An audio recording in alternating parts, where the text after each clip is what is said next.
ukamutesha umutwe ugatuma atishima uri ikigoryi uri ikigoryi single mother ntabwo dukunda agasuzuguro turigize turitunze impamvu rero mwebwe mwumva ko ngo kubyarira ku mugabo ngo ari byo mushyize imbere of course nta muntu ujya wanga umukunzi nta muntu wakwanga umugabo ariko twebwe si byo dushyize imbere kubera yuko dufite amaboko mazima tuzi gukora ntabwo twebwe tugizwe ngo imisatsi nakomeje kubona iyi nkuru zicicikana hano ku izi mbuga nkoranyambaga abantu b'abakobwa bakomeje gutukana cyane ibitutsi by'ibishegu bya bindi umuntu atatinyuka kuvuga uko yiboneye byatangiye ku bantu bavuze ngo bagiye kureba filime yitwa ngo Straw ndatekereza niba mbivuze neza simbizi abantu barayireba barababara donc abantu baza kwitindaho bavuga ngo abantu ngo yarijije ngo ni aba single mothers cyangwa aba female biba ngombwa yuko abantu batukana bararakaranya mu by'ukuri batanaziranye rero aha ngaha hari impande ebyiri hari ngo aba single mothers n'abantu batari mariye cyangwa se abamama harimo n'abasore mbese n'abapapa mbese urabona ko ibintu byacitse byadogereye nuko umukobwa umwe araza abavugaho ibyo yiboneye arabatuka cyangwa se donc ntabwo navuga ngo ni ukubatuka yavuze we uko igitekerezo cyiwe uko nyine abyumva aha hantu niho hantu hambere hataba impuhwe niho hantu hambere baza bakakubagisha ibitutsi nta kintu nk'uko rero ari impande ebyiri bameze nk'aho ari impande ebyiri zisa n'izihanganye reka mvuge gutyo hari abantu basanzwe bari mariye n'abatari mariye b'abakobwa n'abasore hakaba rero sasa n'abasingle mothers mu by'ukuri gushaka ni kimwe ukabyara ugashaka byemewe ubukwe bino twemera bya kinyarwanda nk'umuco hakaba no kuba umuntu yabyara atari yaba mariye ndumva aribyo bita single mothers cyangwa ngo abafiyemeri mw'abantu mwe kubyara ni umugisha nk'uko tubizi inzira yose bishobora gucamo iyo umuntu yabayeho tubyita iki umugisha rero kuba umuntu ari umusingle mothers ntabwo dukwiye kwifata ngo tumutere amabuye uri igicucu uri ikigoryi ku kigero cy'uko nabonye umuntu yandika ngo wajyaga ngo gutambika ayo maguru yawe ngo uzi ko ngo hazavamo iki ubwo nyine uri indaya ngo mu buraya nta kindi kintu kivamo mw'abantu mwe mujye mumenya yuko isi iberamo byinshi cyane twebwe tudatekereza isi iberamo byinshi cyane twebwe tuba tutari twabona iyo wifashe ukabwira umuntu ngo wabaye indaya nyine bagutera inda ngo jyaniraho tuzi neza abantu benshi bagiye baterwa inda mu buryo ki nyine twebwe tutiyumvisha hari gufatwa ku ngufu hari ibishuko umuntu afite umubiri ashobora gushukwa ari umwana n'umuntu mukuru bashobora kumushuka bigakunda nta bantu se tuzi ndumva ibintu mubyitangwa ni amahawuzi pata hari niba ntibeshye cyangwa ko bakunda abantu bagenda guhura ari nk'abantu 10 bagiye gusangira bamara gusangira umuntu bakamupangira kombe ni nk'akagambane bakamuha ibyo kunywa bimusinziriza bariye basangiye bishimye ariko kuko bagupangiye bakaguha ibyo kunywa bagashyiramo ibintu bikagusinziriza byamara kugusinziriza abo mwari muri kumwe kuko bagupangiye bo bakigendera abatipe bakagukoza ibyo bashaka wowe ugakanguka wisanga muri ya ntebe wari wicayemo kombe ntuzi abagusambanyije abari bo ndakumenyesha ko utazanamenya ngo nase umwana nuwe izo kesi turazigize nyinshi zibaho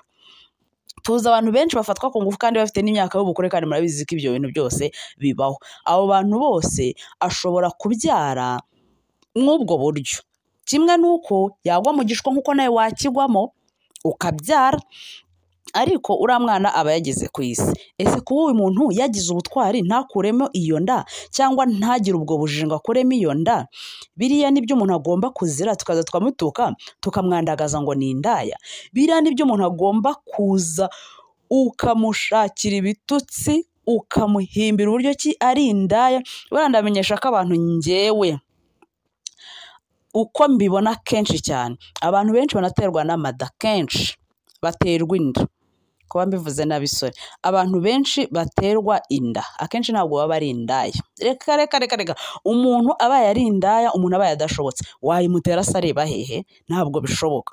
Urumva ni ibintu bimugwiririra, kandi buriya impamvu muri kubatuka kubera ko bari kuzana bakadefanda uruhande rwabo, biriya bintu bimugora yakibimenya. Iyo umwana yavutse biba byarangiye, iyo umwana yavutse nibwo abona ibyishimo, ariko realite ku mutima we ku munsi wa mbere abimenya yuko iyo nda ayisamye ayitwaye.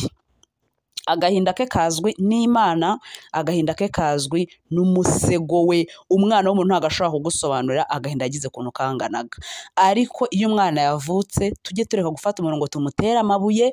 Yagize ubutwari bugirwa n'abantu bakeya, yemera gutwara iriya nda amezi 9, yemera no kwibyara kandi kumwica byarashobokaga. Cyane yuko nko mw'iki gihe rwose gukuramo inda banze nta n'ahantu bakibihanira hari, urumva, mu mategeko y'ibihugu byinshi. Ariko kwifata ugatera umuntu amabuye ngo ni single mothers, ni iki kirimo kidasanzwe mw'abantu mwe? Impamvu tudakwiye kubyamamaza cyane ngo tubishyigikire, n'uriya muntu wabyaye ntabwo ashobora gufata murumuna we ngo amwicaza amubwire ngo niba hari ikintu cyiza kibaho kiryoha, ngo ni ukubyara mbere y'igihe cyangwa se utari washaka. Niba ku muntu ufite gahunda ntabwo yakicara ngo abimushyigikiremo, ariko nanone kuko we biba byamubayeho, ugomba kugira gute? Ugomba kumwakira, ntubimutukire, ntiwumve ko ari ikigoryi, ntiwumve ko ari igicucu, ntiwumve ko adashobotse. Nawe ibintu byose mu buzima busanzwe ukora ntabwo biba biri perfect. Ariko rwose nawe ntabwo ashobora kubwira umuntu ngo niba hari ikintu kiryoha ngo ni ugutera intambwe ukabyara mbere y'igihe. Wambwira ko umuntu w'imyaka 17 yifuza se kubyara? Ntabwo bishoboka. 18 ntabwo bishoboka, keretse afite izindi gahunda. Ariko nanone ntibivuze ko abantu ari ibigoryi. Bariya abantu mujye mububaha, ni abanyembaraga, urumva, ni abakozi cyane, barakora cyane kugira ngo babeho, n'umwana babyaye mu izo nzira abeho, kugira ngo abantu batamucisha mu ijisho, badatangira kumuvugaho amagambo ngo umwana ntasagira n'ibindi bintu byinshi cyane. Rero tujye tububaha, tubumve, baba bakoresheje imbaraga z'umurengero kugira ngo batunge abana babo. Ariko ku rundi ruhande nanone nabo kuza bagafata uruhande bakavuga ngo kuba umuntu yabavuzeho, ashobora kubavuga mu buryo kiburi negative, birashoboka. Ariko kuba yabavuga ntibivuze ngo nawe ngazavuga ngo ubwo utari washaka ngo bisobanuye yuko ngo wirirwa gukuramo inda. Nabo ntabwo ari cyo bisobanuye. Buri muntu agira amahitamo ye, ariko nanone ntabwo kuba umuntu atari yabyara cyangwa atari yashaka bisobanuye ko yirwa ngo amarira iki ngo inda mu matoilette. Urumva, buri muntu agira igeno rye, tujye tubyemera mu buzima bwa buri munsi. Hagati yanyu rero mwembe mw'abakobwa nkuko muri gutukana, ni mwubahane. Kuba umuntu yaba umusingle mother ntabwo rwose njye mbifata nkaho ari icyaha yaciye nk'amabere. Mu muco nyine ntabwo byumvikana, mu muco wa Kinyarwanda cyangwa se wa Kinyafurika, ariko muri twe muri generasiyo y'ubu ngubu buri wese abifata uko ashaka, buri wese abyumva uko ashaka, ariko beta ko mwubahana. Buri wese hari ubuzima agomba kubamo, buri wese hari ubuzima abayemo aka kanya, mugomba kubahana mwese. Ntabwo bivuze ko muri injiji, ntibivuze yaba uwo musingle mother yaba n'uwo utari wabyara cyangwa utari washaka, ntabwo bisobanuye yuko abana yabamariye muri toilette. Ubwo buri wese agira imyumvire ye, hari igeno rye, hari uko Imana yapanze agomba kubaho, sibyo? Rero hagati yanyu ikindi kintu mugomba kwibukiranya, uyu munsi hariho abasingle mother babayeho ubuzima buri classe buhenze, kandi wa muntu wabyaye mu buryo ki umuco wemera yashatse yagize ati uyu munsi abayeho mu buzima bugize bute, bugoye cyane. Rero buri wese n'iki Imana yamugeneye, buri wese n'ukuntu Imana yapanze agomba kubaho. Ntabwo yaza akakubwira ngo, ntabwo abantu bose b'abasingle mother ashobora kuza ngo akubwire ngo ibi bintu ngo nari narabipanze, nari narabigennye, njye numvaga nshaka kubyara kw'imyaka, numvaga nshaka kubyara ngo ise w'umwana ambwire yuko atemera umwana. Hoya, biba byabaye akenshi, ni ibintu bigira bite, biza bitunguranye mu buzima bwabo. Ariko kuba nyine byatunguranye ntibisobanuye yuko uriya musingle mother ari iki, ari igicucu, ari ikigoryi, ari umusambanyi, ari indaya. Si cyo bisobanuye, ariko biba byabaye nyine. Ariko ibitutsi muri gutukana aha hantu biteye n'ubwoba, sibyo? Imana rero itanga umugisha itagendeye ngo umuntu ni umusingo mother, itagendeye ngo wakoze ubukwe ngo urabyara mu buryo bwemewe. Imana itanga umugisha uko ishaka kandi mu gihe ishaka. Ikindi, umwana wanzwe niwe ukura. Akenshi bari abakobwa bagira imbogamizi n'ibyago by'uko ba papa w'abana bagira bate babihakana, kandi Imana irababuresinga ikabagirira neza, base bakanabifuza. By the way, base birangira babifuje kuko mu gihe ba nyina bari babakeneye bitarukije iki inshingano, mu gihe ba nyina bari babakeneye ko babafasha, famiye zabatereranye, imiryango y'abanzi n'ababateye n'umuntu wamuteye iyo nda ntabwo aba ashaka kugera gute kumwegera, aba yumva ari nk'ikizira. Ariko imbere y'Imana, Imana niba izi ngo nzakugenera ibi kandi mwana wanjye uzabaho, n'umwana ubyaye azagira ate azabaho. Urumva? Ariko ibitutsi muri gutukana, Mana yo mu ijuru we, umva nimugerageze mwiyunge hagati yanyu musabane imbabazi, kuko ahantu ibi bintu mwabigejeje rwose biragayitse. Murakuze muzi ubwenge, ariko kugira ngo muze gutukana ibitutsi bingana gutyo ngo ko umuntu yavuze ngo single mother akayivuga uko ashaka, ni ukuri baho mu buzima bwawe nk'umusingo mother ntabwo ugomba kubabazwa n'uwo uri we. Imana izaguha umugisha itagendeye kuwo uri we uyu munsi, izaguha umugisha gusa kuko ubishaka. N'uwo ngo utari wabyara kumushinja ngo yirwa ngo akuramo nginda ngo azimarira muri toilette, Imana nawe hari ibyo yamugeneye by'umugisha kuri we. Urumva? Ntabwo mukwiye guterana amagambo angana gutyo, ntabwo mukwiye gushwana ku iki kigero n'iyi myaka yanyu ngo mutukane ibitutsi bingana gutyo. Ariko ibaze muhuye, ibaze se abana banyu bahuye ra, ubu mwakumva mudatewe isoni? Mushobora nko guhura rega mu nama y'abanyeshuri mwarateranye amagambo kuko amafoto yanyu bari aho hose, ubu mwakumva mubaye mute? Buri iby'Imana birikora, abana banyu bashobora kuzajya ku ishuri bagahura bakarara nko ku gitanda kimwe cyangwa muri room imwe. Ibi bintu siko mubizi, ibi bintu ni ibintu bidasibika. Mwubahane hagati yanyu.